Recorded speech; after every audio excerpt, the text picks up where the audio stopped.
C'est aussi un plaisir de partager avec vous la stratégie de dépistage des cancers au Maroc, bien qu'il ne s'agit pas de beaucoup de cancers. Épidémiologiquement, il est démontré que très peu de cancers sont dépistables, non seulement au Maroc, mais à travers le monde entier. Quand on m'avait demandé donc de faire cette présentation, on m'avait demandé de parler du cancer colorectal. Donc très vite, j'ai dit que je ne peux pas encore en parler, mais je parlerai de la stratégie de dépistage des cancers qu'il a été donc recommandé de mettre en place et de mettre en œuvre au Maroc. Très vite, je vais dire que cette stratégie fait partie d'une politique nationale de prévention et de contrôle du cancer. C'est une stratégie qui a été élaborée en étroite collaboration avec le ministère de la Santé et un certain nombre donc, de sociétés savantes. Parmi elles, certains sont présents aujourd'hui, mais aussi par des experts internationaux, que ce soit des experts qui travaillent pour des organisations internationales ou des experts donc, dans un domaine ou un autre.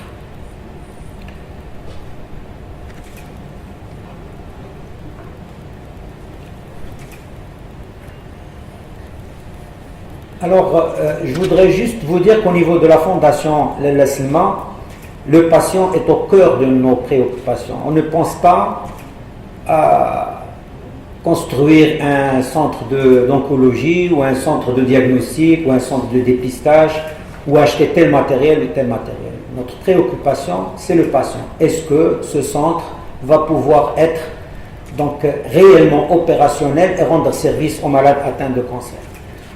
Par exemple, pour l'axe dépistage et traitement, si on décidait de mettre en place un programme de dépistage pour un cancer, est-ce que le test qu'on va utiliser est un test qui serait accessible à la majorité? Donc, et quand je parle d'accessibilité culturelle, je parle d'accessibilité géographique, je parle d'accessibilité financière, je parle d'accessibilité scientifique. Il faut que ce test soit valide, et donc scientifiquement valide, c'est-à-dire sensible, spécifique, donc pour pouvoir donc dépister le cancer en question. Donc je tenais vraiment donc à souligner cet aspect qui est un engagement de notre part et pour lequel donc on est engagé, et ça va de notre présidente Son Altesse Royale la princesse Lela Silma jusqu'au dernier donc des prestataires donc qui délivrent une prestation donnée dans le domaine de la prévention et du contrôle du cancer. Quelle est la mission? Donc peut-être un petit aperçu sur la mission et les valeurs de la Fondation Lela Silma avant d'entamer la stratégie nationale de dépistage des cancers. Donc juste pour dire que la Fondation est une organisation non gouvernementale reconnue d'utilité publique qui vise à améliorer la qualité de vie de nos concitoyens donc, atteints de cancer, mais aussi de leurs proches. Et notre mission s'articule autour de 5 grands axes, à savoir la Fondation n'a pas de structure de santé, donc toutes les structures de santé, qu'elles soient construites par la Fondation ou qu'elles soient donc construites par le ministère, sont mises à la disposition donc, du ministère de la Santé, qui est le principal récipiendaire et qui est le principal opérateur donc, de soins au Maroc. Donc notre mission principale, c'est de soutenir le ministère de la Santé dans sa politique donc, de lutte contre le cancer. Nous essayons aussi d'apporter un soutien en ce qui concerne l'information et l'éducation et la prévention, et je pense que tous dans la salle donc, nous remémorons donc, toutes les campagnes télévisuelles, et aussi à travers la radio, aussi à travers les affichages urbains, et les campagnes de prévention, d'éducation, de communication de proximité au niveau des structures de soins, donc qui sont organisées par la Fondation Lela Silma et qui sont accompagnées en général par des prestations de santé, donc faites par les professionnels de santé. Nous essayons aussi d'améliorer la prise en charge dans tous ces aspects, donc pas uniquement dans tous les aspects de soins, donc soit par le développement sanitaire direct, c'est-à-dire la construction et la mise en place d'infrastructures spécialisées dans le domaine de cancer, mais aussi par l'acquisition de médicaments ou d'équipements de dernière génération pour prendre en charge et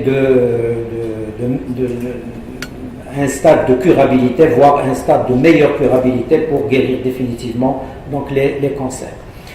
Une autre mission de la Fondation, c'est une mission de formation et de recherche. Donc nous avons au niveau de la Fondation et en collaboration avec les institutions universitaires de formation, créé l'école africaine d'oncologie, donc qui prodigue des formations dans différents aspects, la radiothérapie, l'oncologie médicale, l'épidémiologie, le dépistage et la détection précoce des cancers, les soins palliatifs, etc.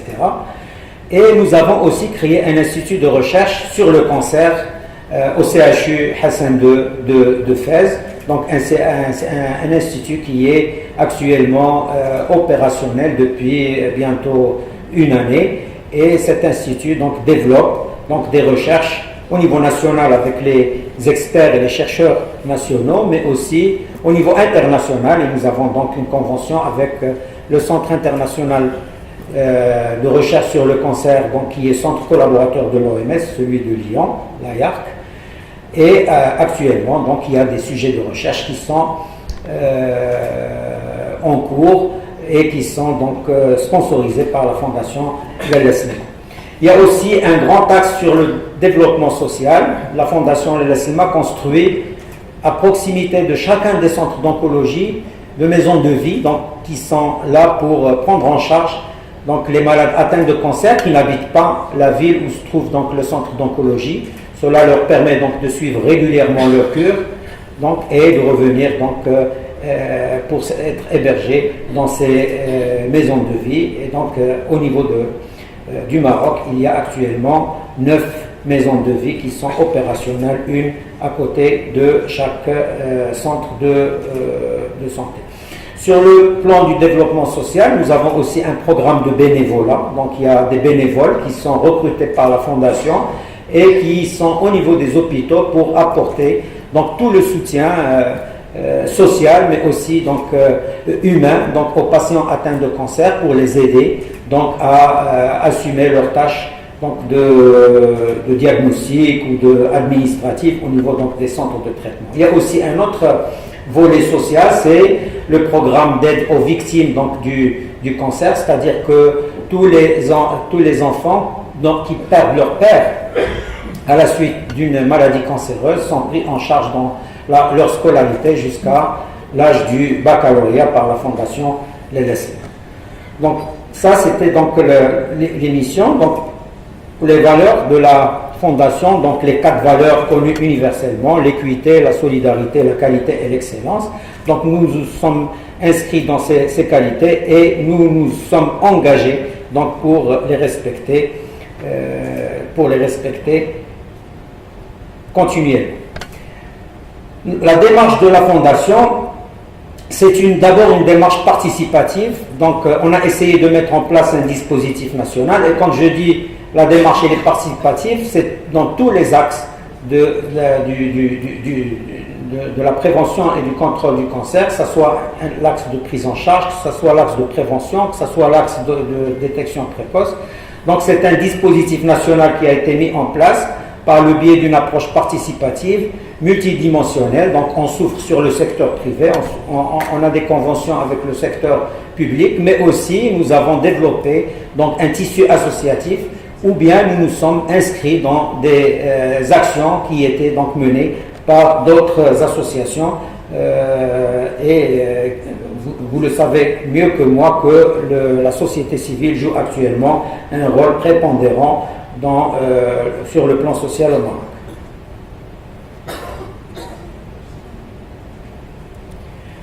Notre action est aussi pluridisciplinaire, donc les médecins, les scientifiques, les personnalités. Bon, aujourd'hui, on a les laboratoires. J'aurais pu être avec les gastro ou avec les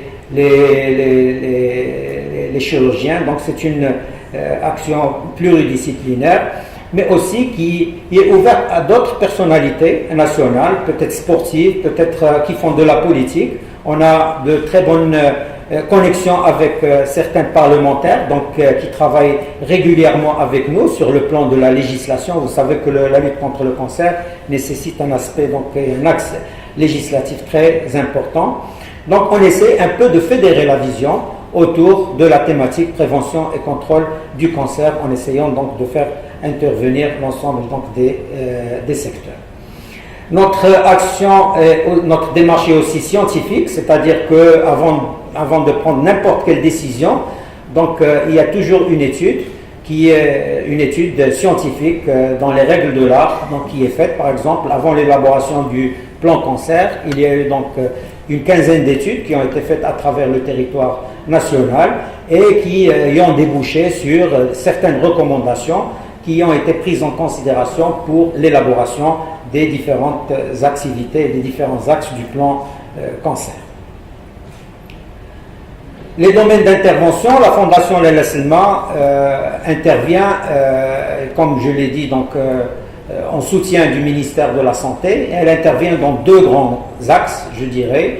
L'axe développement sanitaire direct, c'est-à-dire le développement de l'infrastructure, la construction de centres d'oncologie, l'achat et l'acquisition d'équipements, mais aussi dans toutes les actions sanitaires directes, à savoir des actions sur le terrain, comme par exemple le dépistage qui nous réunit au cours de cette session, mais aussi l'axe prévention dans lequel nous intervenons essentiellement dans la lutte contre le tabagisme, mais aussi dans la vaccination anti-HPV.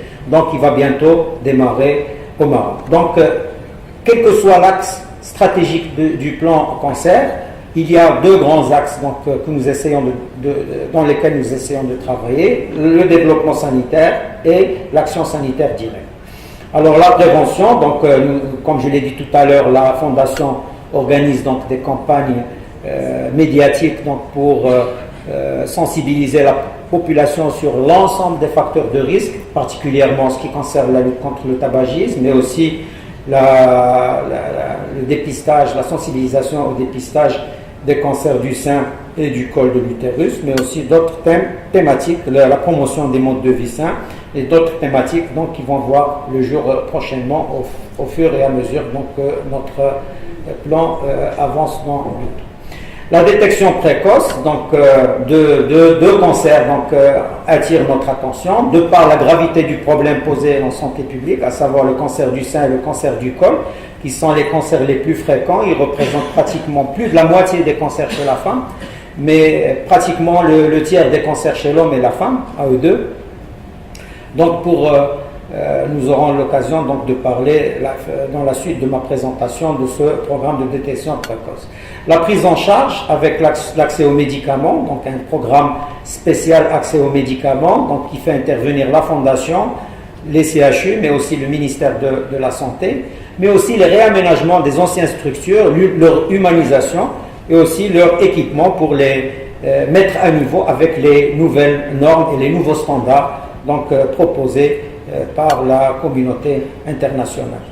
La solidarité, c'est les maisons de vie, un programme de bénévolat, mais aussi nous avons mis en place un programme de socio-esthétique pour les femmes et les hommes qui souffrent d'effets indésirables des traitements. Et c'est des programmes que vous pouvez voir au niveau des centres d'oncologie, et c'est essentiellement Rabat, Casablanca, Marrakech et Fès.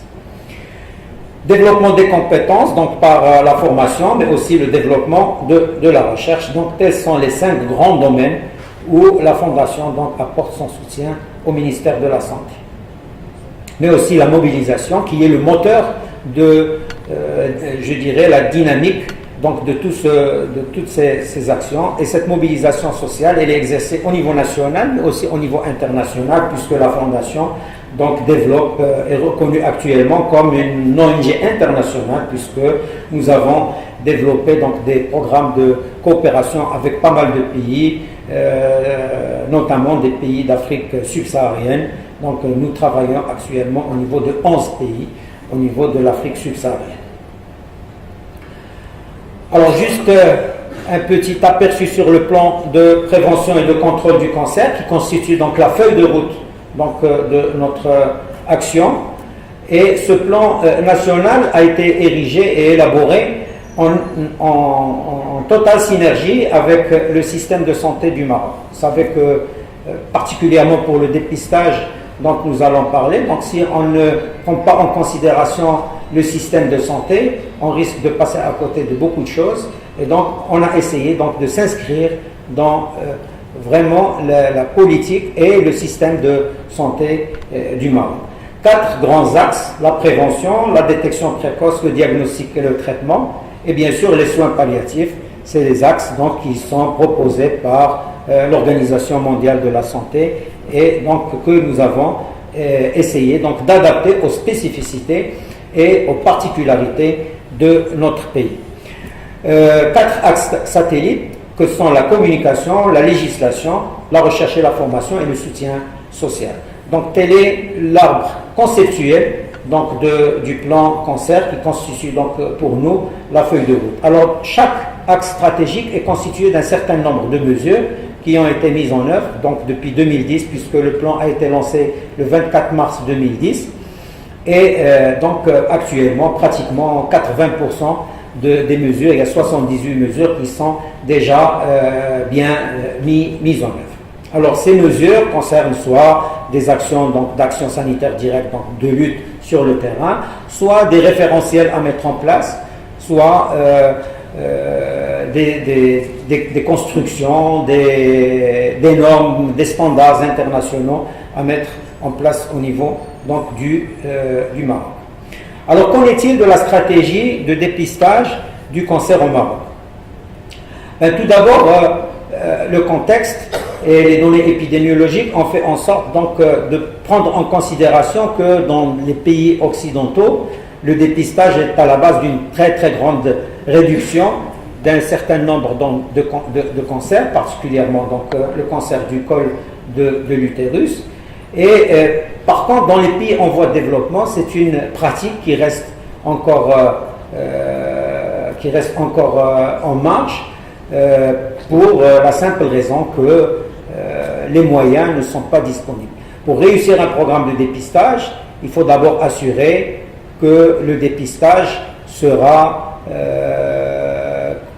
couvrira au moins 80% de la population ciblée. Sinon, donc, on ne va jamais arriver.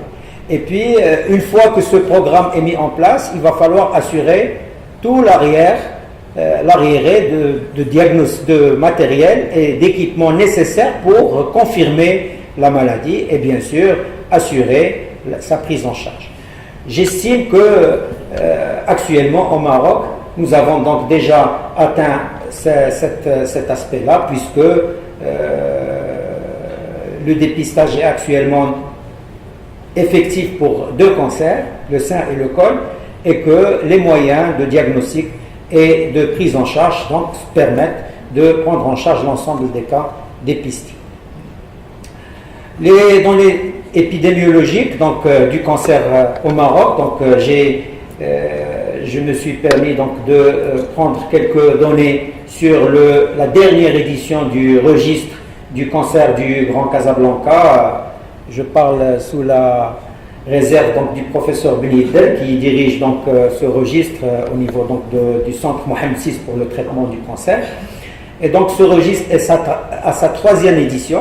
Donc il y a eu l'édition qui est sortie en 2007 et qui intéressait donc, les données de 2004. Puis il y a eu une 2e édition donc, qui a intéressé 3 années, 2005, 2006 et 2007.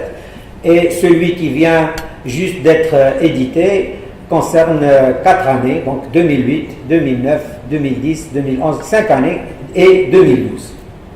Alors je dirais qu'entre la première édition et la 2e édition, et la 3e édition, pardon, le nombre de cas diagnostiqués donc, a nettement augmenté. Et l'incidence brute pour l'année 2012, elle est de 110,2 pour 100 000 Marocains, Pour les femmes, elle est de 120,7 et pour les hommes, elle est de 99. Alors maintenant, si on standardise cette incidence par rapport à une population mondiale de référence, donc l'incidence serait de 129,4 tous sexes confondus. Elle est de 133 pour 100 000 femmes et de 127,9 pour 100 000 hommes.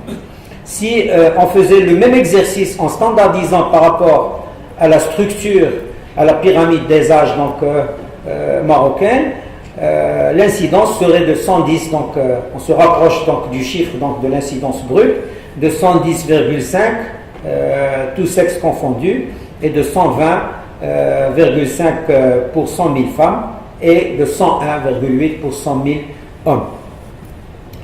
Alors, on verra tout à l'heure dans une autre plaque la répartition donc, des différentes localisations, mais là j'ai juste pris deux exemples, donc le cancer du sein et le cancer du col, puisque à travers donc, ces données épidémiologiques, c'est ce que le plan national donc, avait recommandé comme programme de dépistage. L'incidence brute du cancer du sein est de 43,6 pour 100 000 femmes marocaines, et l'incidence standardisée par rapport à la population mondiale est de 46 pour 100 000 femmes, et l'incidence standardisée par rapport à la population marocaine, et là c'est le chiffre qu'il faut utiliser donc, dans les présentations et dans les élaborations de projets, c'est 44 donc pour 100 000 femmes, et ça c'est donc l'incidence donc, pour 2012. Pour ce qui est du cancer du col utérin, l'incidence pour 100 000 femmes marocaines et de l'incidence brute est de 15,2 et l'incidence standardisée par rapport à la population de référence mondiale est de 16,9 et de 15,25 c'est l'incidence standardisée pour 100 000 femmes marocaines.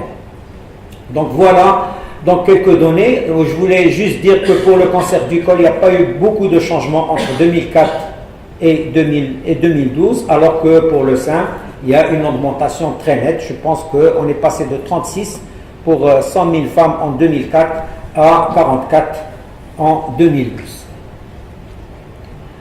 Alors par rapport à la répartition en pourcentage des différentes localisations, tous sexes confondus, toujours selon le registre du Grand Casablanca, le cancer du sein est de loin le cancer le plus fréquent. Il représente 20% de l'ensemble donc, des localisations, suivi du cancer du poumon. Le cancer colorectal arrive en troisième position avec pratiquement 6,7% des cancers. Alors si on fait le même exercice par rapport aux localisations des cancers masculins, c'est-à-dire chez l'homme, donc toujours pour l'édition de 2012, donc le cancer du poumon est le premier cancer avec 23,1%, le cancer de la prostate est le deuxième, 12,6%, et le cancer colorectal, donc chez les hommes, constitue le troisième cancer avec 7,9 cancers, donc vient après la vessie, les lymphomes non-Hodgkiniens, l'estomac, etc. Alors en ce qui concerne les localisations des cancers chez la femme, le cancer du sein, pratiquement 36% de l'ensemble des cancers, suivi du cancer du col utérin, 11,2% de l'ensemble des cancers.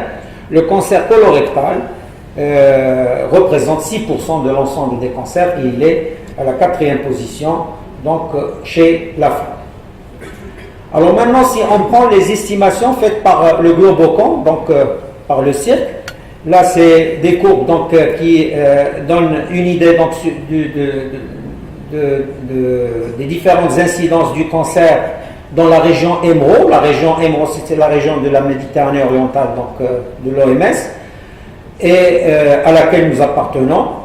Et donc, pratiquement, on retrouve et pour les hommes et pour les femmes les mêmes localisations, pratiquement au même rang. Et on va comparer avec le Maroc. Donc, les estimations faites par Globocon pour le Maroc pour l'année 2012 aussi. Donc, le cancer du sein est le premier cancer avec 40,8. Alors l'incidence standardisée par rapport à la population marocaine elle est de 44. Le cancer du col, on est à 15,25 et le Globocon est à 14,3. En fait, il y a très très peu de différence. Le colorectal est à la 3e position chez la femme et il est à la 4e position donc chez l'homme, donc selon aussi les estimations faites par Globocon et par le CIRC. Alors, quelle stratégie est que l'approche pour le Maroc? Comme j'ai dit tout à l'heure, au niveau de la fondation, et nous travaillons en comité, en étroite collaboration et en comité avec le ministère de la Santé, avant la mise en place donc, de n'importe quel axe stratégique, il y a une étude et une analyse de la situation qui est faite et qui tient compte donc, du contexte épidémiologique, du système de santé dans lequel donc, nous allons mettre en place un certain nombre d'actions, mais aussi de la disponibilité de ressources. Est-ce qu'on a suffisamment de ressources, d'abord humaines et compétentes, donc pour pouvoir mettre en place la pratique d'un test de dépistage, l'infrastructure et le matériel, les équipements, et les prestations de services. Est-ce que ces tests de dépistage sont valides scientifiquement? Est-ce qu'ils sont disponibles au Maroc? Est-ce qu'on peut les utiliser facilement? Est-ce qu'ils seront accessibles à la population ciblée par le programme? Et est-ce qu'on a assuré donc, nos arriérés en mettant en place donc, un budget pérenne pour vraiment pérenniser le programme de dépistage. Alors le choix de l'approche, donc le choix de l'approche se fait en fonction de l'ensemble des critères que je viens d'énumérer, soit un programme de dépistage très simple, soit un programme une approche de diagnostic précoce, et on va voir que pour les cas, donc nous avons choisi 2 approches différentes, soit une approche de détection précoce, donc faisant donc intervenir les 3 approches, à savoir avoir une intervention de dépistage, avoir une intervention de diagnostic précoce et bien sûr la prise en charge qui s'ensuit. Le plan national, donc, dès qu'il a été élaboré, avait recommandé donc, de mettre en place à très court terme, donc, selon les études qui avaient été menées à l'époque, de donner la priorité au cancer du sein et du col. Et que le cancer colorectal est un cancer donc, qui intéresse le plan, mais qu'il a été donc, décidé de commencer le dépistage après, à moyen terme, après avoir fait bien sûr des études. Et actuellement, nous sommes dans un processus d'études qui sera donc mené en collaboration avec le Centre international de recherche sur le cancer et qui va être mené à Rabat. Alors pourquoi le colorectal? Bon, les 3 cancers sont les cancers les plus dépistables. Donc quand on va dans n'importe quel pays, c'est les 3 cancers auxquels on préconise et on propose un dépistage. Donc le cancer colorectal, il y a un grand problème au Maroc, c'est le problème de la pathologie intestinale et de la pathologie hémorroïdaire, et il y aurait donc beaucoup de faux positifs, et le passage par la coloscopie est obligatoire, donc une fois que les tests immunologiques ou les autres tests donc, sont pratiqués. Mais actuellement, donc, je pense avec la vitesse de croisière du plan, nous sommes arrivés donc, au bon moment pour étudier donc, la faisabilité technique, opérationnelle donc, de ce dépistage, et ça ne serait tardé, donc ça va commencer dans les jours qui viennent.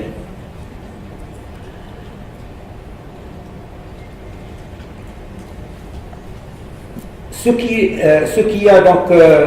nous a donc amené à recommander donc c'est les cancers du sein et le cancer du col, c'est un peu donc l'histoire naturelle des cancers. Je ne vous apprends rien.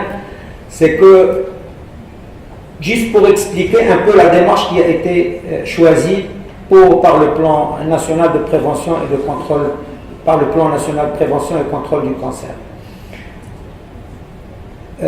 Pour pouvoir mettre en place un programme de dépistage, parmi les critères d'efficacité et d'utilisation, il faut que ce cancer ait une période infraclinique assez longue, permettant donc de dépister des lésions précancéreuses.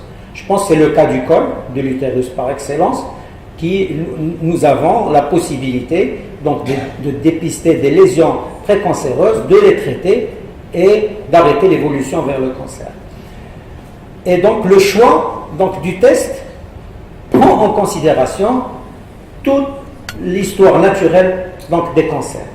Pour le cancer du sein ou pour le cancer du col, le cancer du côlon aussi permet aussi donc, de détecter des polypes qui sont des lésions précancéreuses et donc une approche donc, de dépistage est préconisée. Mais pour le cancer du sein, avec le test qui a été choisi au Maroc, qui est le test le plus accessible et le plus faisable techniquement au niveau donc, des structures de santé et dans le système de santé national, qui est l'examen clinique des seins. Donc c'est une approche de diagnostic précoce, c'est-à-dire on essaie de diagnostiquer le plus précocement possible les tumeurs les plus petites, donc pour pouvoir les traiter et les guérir. Mais en tous les cas, l'approche quelle que soit, que ce soit une approche de dépistage ou de diagnostic précoce, c'est toujours donc avec une idée, c'est de ramener le malade donc, du stade dépisté vers le stade antérieur ou vers le stade de la guérison. Alors deux approches, donc pour le cancer du sein, c'est une approche de diagnostic précoce donc, qui a été choisie. Pour le col, c'est une approche de dépistage du cancer du col et des lésions précancéreuses essentiellement. Et toutes ces approches ont été donc élaborées en fonction du système national de santé, c'est-à-dire en fonction des structures de santé qui peuvent proposer le dépistage. Alors, où on peut faire le dépistage dans des structures publiques du ministère de la Santé, donc c'est au niveau des centres de santé, des établissements de soins de santé de base.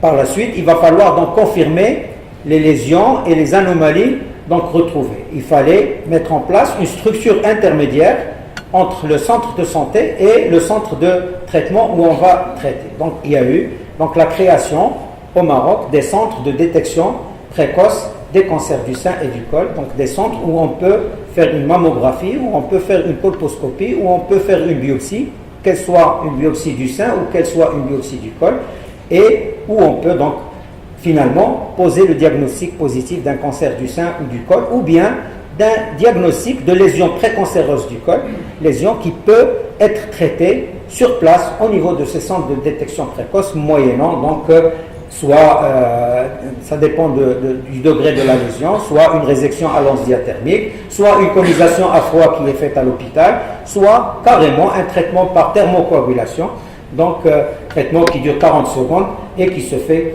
au niveau donc, de ces centres de détection précoce. Donc en tous les cas, l'approche est une approche de détection précoce faisant intervenir trois grandes actions: le dépistage au niveau du centre de santé, le diagnostic au niveau des centres de détection précoce et le traitement au niveau donc, des centres d'oncologie. Alors la mise en œuvre, la mise en œuvre elle est faite donc, par le ministère de la Santé et la Fondation de l'Essilman en étroite collaboration, mais elle a été faite au tout début en collaboration avec les experts du CIRC, puisque nous avons formé un noyau de formateurs marocains, d'experts marocains, des universitaires marocains, particulièrement en ce qui concerne le dépistage du cancer du col de l'utérus à Rabat, et ces formateurs donc, ont par la suite assuré la formation de l'ensemble des prestataires marocains. Donc pour le col et le sein, nous avons formé au moins 3 personnes par centre de santé, donc soit 2 médecins et une infirmière, soit un médecin et deux infirmières. Donc le ratio était de 3 personnels de santé, de 3 personnels par centre de santé. La mise en œuvre, donc il y a eu l'élaboration donc, des modèles, donc avec le choix donc, de la population cible, et pour choisir donc, la cible, nous avons donc utilisé les données du registre du Grand Casablanca, puisque pour le sein, la population cible, c'est les femmes âgées de 40 à 69 ans, pour la simple raison que le pic donc, du cancer du sein et le risque donc, d'avoir un cancer du sein se trouve dans cette tranche d'âge. Pour le col, c'est l'âge est plus jeune, donc c'est les femmes âgées de 30 à 49 ans. Pourquoi? Et pour la simple raison que notre objectif, c'est de traiter, de dépister des lésions précancéreuses et de les traiter donc dans une approche préventive pour éviter leur évolution vers les cas de cancer. Le modèle aussi intègre donc les tests de dépistage, et donc nous avons adopté l'examen clinique du sein donc, comme test de dépistage et une approche de diagnostic précoce par la mammographie au niveau des centres de détection précoce. Donc une fois les modèles donc, élaborés, nous avons intégré donc, le modèle dans le système national de santé. Nous avons démarré les formations des personnels. Nous avons mis en place un système d'orientation et de recours, c'est-à-dire un circuit, donc où faire le dépistage, qui fait le dépistage, à qui faire le dépistage, etc. Et une fois le dépistage fait, s'il y a une anomalie, où partir, donc où être référé, le recours, donc c'est le centre de détection précoce. Et une fois le diagnostic confirmé, donc où le malade doit se rendre pour le traitement. Il y a eu aussi la mise en place d'un programme d'assurance qualité, donc qu'on va voir par la suite, et aussi la mise en place des principes et des bases d'évaluation. Les principes et les bases d'évaluation donc du programme. Alors, quels sont les moyens qui ont été donc mis en place? Alors, le dépistage se fait au niveau des centres de santé, donc et qui est fait par des personnels dûment formés, que ce soit pour le cancer du sein en pratiquant l'examen clinique et l'examen des aires ganglionnaires. Le dépistage est automatiquement fait pour toutes les femmes donc, qui ont des antécédents familiaux de cancer du sein du côté de leur mère. Pour le cancer du col, nous utilisons l'inspection visuelle du col avec l'acide acétique, donc qui est actuellement une technique qui est largement utilisée dans beaucoup de pays et qui a l'avantage donc d'avoir le résultat donc immédiatement après donc avoir réalisé cette bien sûr, elle a des limites, elle a le problème d'observation, mais ce problème d'observation peut être réglé donc, en essayant donc, de faire des formations donc, standardisées et de disposer donc, d'une iconographie donc, qui existe sous forme de poster ou sous forme donc, de fiches chez les prestataires de soins donc, pour pouvoir donc, comparer les lésions. Le diagnostic se fait au niveau donc, des centres de dépistage précoce des cancers du sein et du col qui sont donc des structures nouvelles qui ont remplacé les anciens centres de référence de la planification familiale donc, et qui sont construits selon des normes et des standards donc, très modernes. Donc, dans un centre de diagnostic, on trouve en général un service de radiologie avec mammographie et échographie, un service de colposcopie et de biopsie, un service de traitement des lésions précancéreuses, mais aussi des cellules de consultation. En général, dans les grandes provinces, il y a 3 cellules de consultation pour le sein et 3 cellules de consultation pour le col. Dans les petites provinces, la seule différence qu'il y a, c'est qu'il y a moins de cellules de consultation, il y en a une pour chaque cancer. Et bien sûr, le traitement se fait selon les réunions de consensus pluridisciplinaires et les protocoles donc, qui ont été élaborés dans le cadre du plan cancer, que ce soit pour le sein, que ce soit pour le col. Alors, quel intervalle? Donc, le cancer du sein, l'examen clinique des seins est fait tous les 2 ans, donc pour les femmes âgées de 40 à 69 ans. Pour le cancer du col, l'IVA, l'inspection visuelle du col, est faite tous les 3 ans, donc pour les femmes âgées de 30 à 49 ans.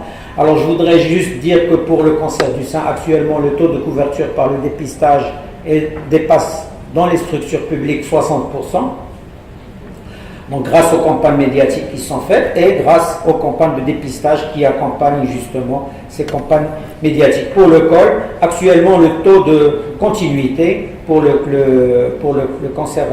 dépistage du cancer du col par l'IVA, il est entre 10 et 12%. Mais on n'est pas encore au niveau national. Comme je l'ai dit tout à l'heure, il y a un programme d'assurance qualité donc, qui a permis donc, de mettre en place des standards et des normes. Donc on recherche une couverture maximale de 80%, sinon le dépistage n'a pas de raison d'être. Et là, donc c'est là où on prend en considération l'accessibilité au test. Si on a un test donc, qui est cher ou bien qui présente des problèmes en rapport avec la culture des Marocains, etc., il est très vite donc refusé. Le contrôle de qualité du test, donc la standardisation des équipements, c'est les mêmes équipements partout au Maroc. La formation, mais aussi un système d'information, donc à tous les niveaux d'intervention et de responsabilité. Le suivi donc des femmes positives, donc surtout leur traçabilité. Nous avons un système donc, qui permet donc de tracer une femme depuis le centre de santé où il l'a dépistée, puisque quand elle fait le dépistage, il y a une carte donc, qui lui est donnée avec un identifiant unique donc, qui permet donc, de la tracer selon le parcours qu'elle a à faire. Mais aussi le respect des délais, donc on fait attention donc, au cancer d'intervalle.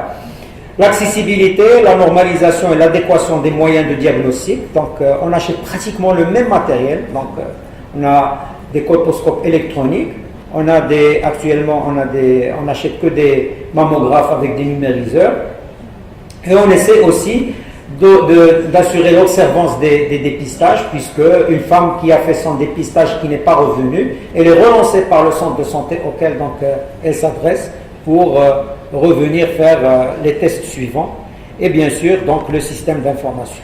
Donc tel est le programme d'assurance qualité. Actuellement, il y a une évaluation qui est en cours, donc qui est faite par les experts du Centre international de recherche sur le cancer, et donc qui va se terminer à la fin du mois d'avril, et on aura un premier rapport donc après le conseil d'administration du CIRC au mois de mai prochain, Inch'Allah.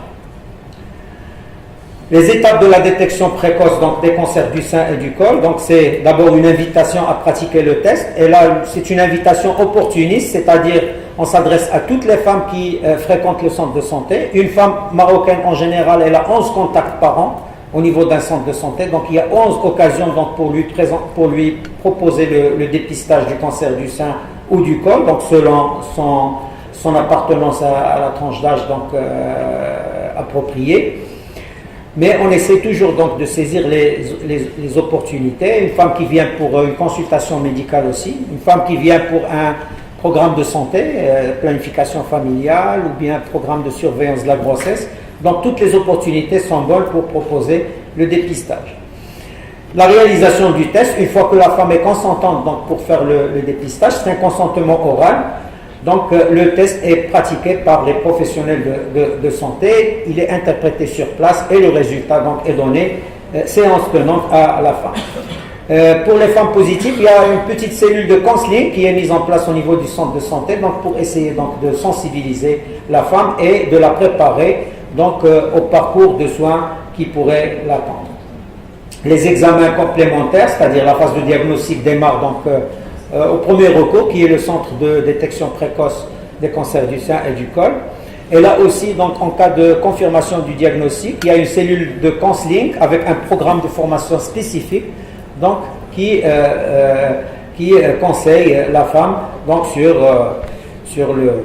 Et bien sûr, la prise en charge thérapeutique avec un circuit qui est actuellement bien défini et bien couvert à travers le territoire national. Il y a 9 centres d'oncologie donc, qui prennent en charge les cancers du sein et du col. Et actuellement, il y en a 2 qui sont en cours de construction.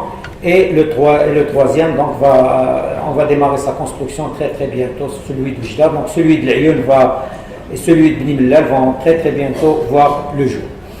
Bien sûr, il y a le suivi des négatifs. J'ai dit tout à l'heure que les femmes négatives, donc tout en ayant à l'esprit qu'il y aurait peut-être des faux négatifs qu'on a laissés dans la population générale. Donc toutes les femmes négatives, on essaie donc de le relancer pour qu'ils aient un taux de continuité donc, et de suivi par le dépistage. Et bien sûr, l'évaluation, elle est en cours actuellement. Il y a eu d'autres évaluations.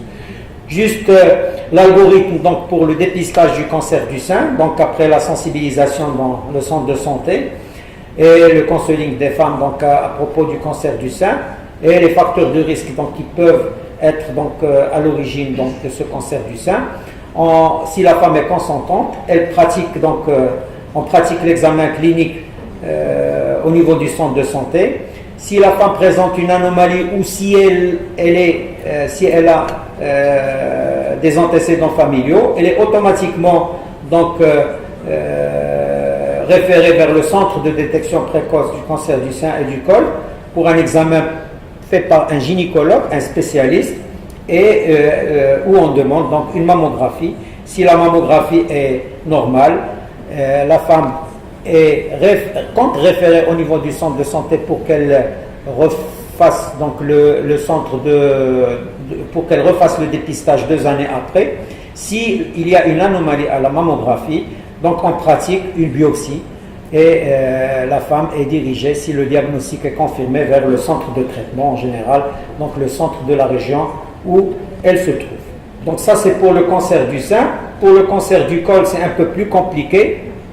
Donc on fait l'examen à l'IVA, donc à l'inspection visuelle avec l'acide acétique, au niveau du centre de santé par un personnel dûment formé. S'il y a une anomalie, la femme est référée vers le centre de diagnostic où on pratique une colposcopie. Et si la colposcopie est normale, donc la femme est référée au centre de santé pour qu'elle refasse donc l'examen 3 ans après. Si il y a une anomalie à la colposcopie, s'il y a une suspicion d'un cancer du col, la femme en fait une biopsie. S'il y a une lésion précancéreuse de transformation atypique grade 2, la femme subit une biopsie, mais aussi on lui fait un traitement, c'est-à-dire une résection à l'anse diathermique ou bien une thermocoagulation ou bien une conisation à froid avec un suivi pendant 1 année. Si la femme présente un cancer, elle est référée vers le centre de référence, vers le centre d'oncologie régional dont elle dépend, et je vous remercie.